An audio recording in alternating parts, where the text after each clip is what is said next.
It's almost like the Lord knew about the whole cessationist and continuationist controversy, and he's like, let me just give a very clear example right at the end of the book of Acts that just blows that whole thing out of the water.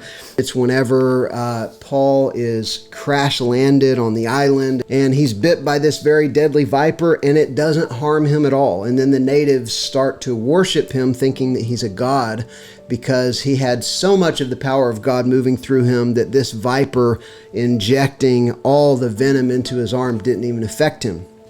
That's a pretty supernatural thing happening in Paul's life in this final scene that we see in the book of Acts. And then if you remember right afterwards, because of that miracle that happened, one of the islanders brings him to the governor of the island. And the man says, my father is sick in my house. And Paul goes in and he prays for the man and he's healed. And word spreads around the island that this man has been healed. And it says they brought all of the sick and oppressed on the entire island to Paul, and he healed every single one of them. He healed them all. Just like in Jesus's ministry, whenever he would go into a town, they would often bring to him all the sick and all the oppressed who were in that town, and Jesus would heal every single one of them.